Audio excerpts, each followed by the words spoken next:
Good morning.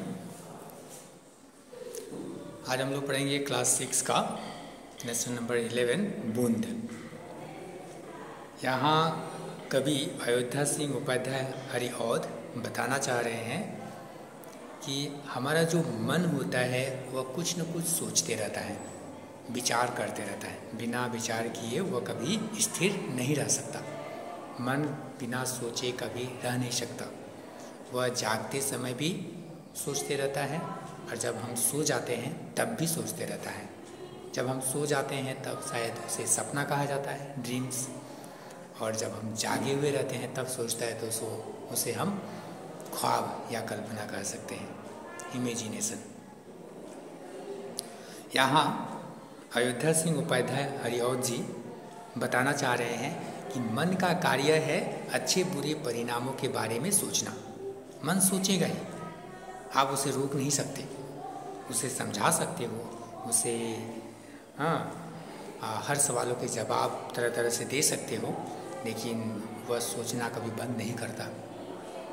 इससे हम असमंजस में पड़ जाते हैं। लेकिन ओवर थिंकिंग जब होता है, ज़्यादा सोचना जब होता है तो हम असमंजस में पड़ जाते हैं। लोगों के साथ यही होता है, ओवर थिंकिंग, ज़्यादा सोचना एक बीमारी है।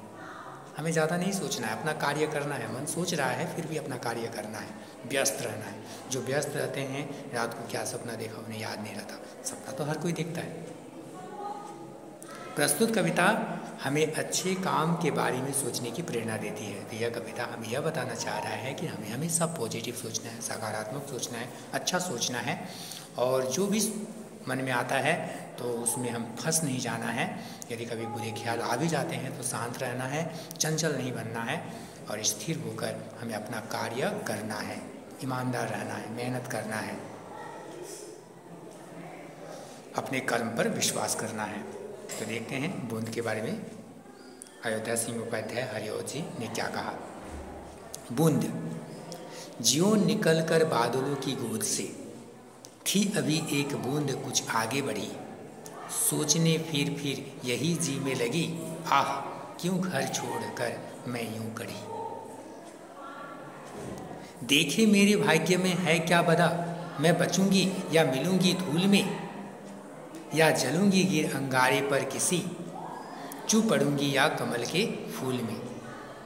बह गई उस काल एक ऐसी हवा, वह समुंदर ओर आई अनमनी, एक सुंदर शिप का मुंह था खुला, वह उसी में जा पड़ी मोती बनी। लोग यूं ही है झिझकते सोचते, जबकि उनको छोड़ना पड़ता है घर, किंतु घर का छोड़ना अक्सर उन्हें बूंद लो कुछ और ही देता है कर।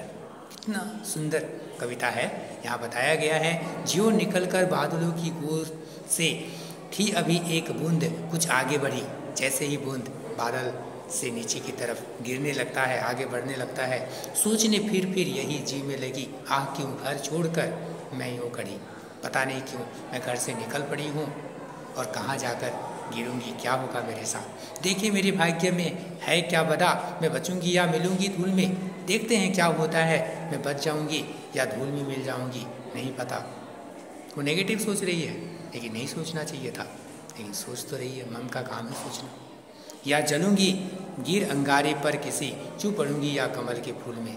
वह सोच रही है कि क्या पता मैं आग में गिरकर जल जाऊंगी या कमल के पत्ते पर गिरकर थोड़ी देर के लिए चमकूंगी।